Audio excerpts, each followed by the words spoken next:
고난 너머에 더 큰 고난이 기다린다 할지라도 오직 하나님만을 신뢰하십시오. 여러분의 영혼의 시력이 회복되기를 마음이 없는 분에게 시청자가 아니라 우리는 예배자가 되어야 됩니다.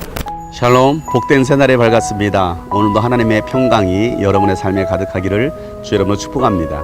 오늘도 하나님의 말씀이 우리의 삶을 인도해 가실 것입니다. 성령의 음성에 귀 기울이고 주님의 뜻에 순종하는 오늘 하루가 되기를 간절히 소망합니다.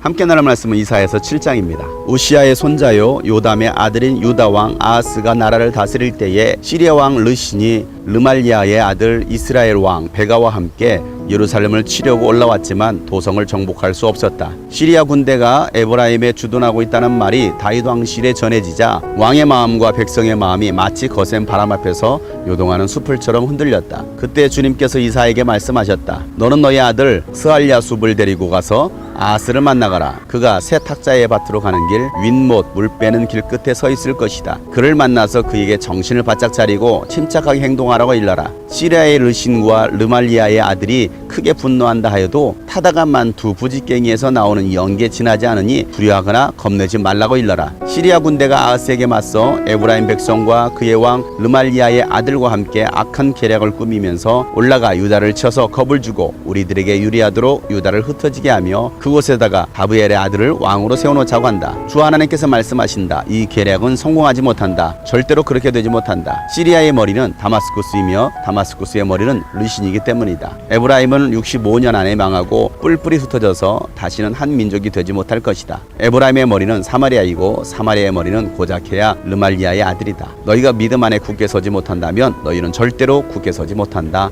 아멘. 유다 왕 아하스가 통치할 때입니다. 시리아 왕 르신이 이스라엘 왕 베가와 함께 예루살렘을 치려고 올라왔습니다. 연합군을 이뤄서 예루살렘을 치려고 왔지만 쉽게 그 성을 정복할 수가 없었습니다.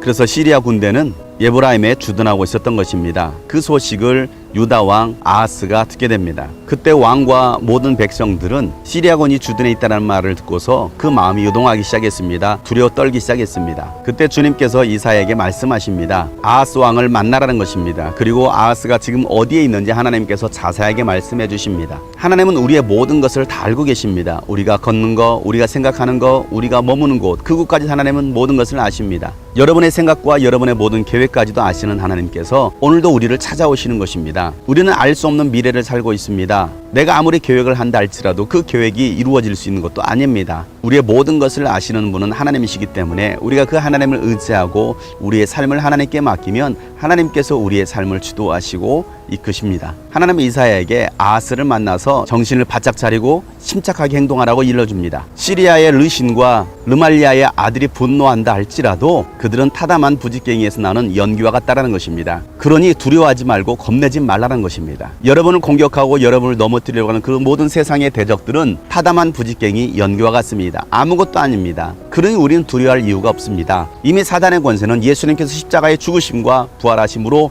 그 모든 권세는 다 무너졌습니다. 하나님께서는 우리에게 승리를 주신 것입니다. 그 승리를 의지하면 우리는 어떤 마귀의 공격에도 능히 설 수가 있는 것입니다. 그러니 너희는 두려워하지 말고 겁내지 말고 침착하게 행동하라 라고 말씀하십니다. 지금 우리에게 주어진 이 상황들, 환경들 어렵습니다. 고통 가운데 있습니다. 우리가 무엇을 어떻게 해야 될지 모를 수도 있습니다. 그러나 여러분 두려워하지 말고 겁내지 말고 침착하게 생각하고 행동하시길 바랍니다. 주님을 바라보시길 바랍니다. 주님께서 오늘도 하시는 그 주님의 음성을 들으시기를 바랍니다. 아무리 악한 자들이 계략을 세웠다 할지라도 하나님 앞에서는 그 모든 계략은 다 무력화되는 것입니다. 그 계략은 성공할 수 없는 것입니다. 그러니 여러분 두려워하지 말기를 바랍니다. 아무리 세상이 우리 교회를 여러분을 무너뜨리려고 해도 그들의 계략은 결국에는 무너질 수밖에 없는 것입니다. 하나님은 승리자이시기 때문입니다. 그런데 너희의 믿음이 굳게 서지 못한다면 너희는 절대로 굳게 서지 못할 것이다 라고 하나님께서 말씀하십니다. 그렇습니다. 지금 상황 속에서 우리가 할 일은 무엇입니까? 믿음 위에 굳게 서는 것입니다. 하나님의 약속의 말씀 위에 서는 것입니다. 주님의 승리가 나의 승리임을 우리가 선포하고 나아갈 때 두려워하지 않을 때 하나님은 여러분을 통해서 하나님의 살아계심을 전능하심을 나타내게 될 것입니다. 여러분의 교회, 우리 교회를 통해서 하나님의 그 놀라운 역사들을 일으키실 것입니다. 그러니 오늘도 하나님의 말씀 위에 믿음 위에 굳게 서서 하루를 살아갈 수 있기를 주 여러분 축복합니다.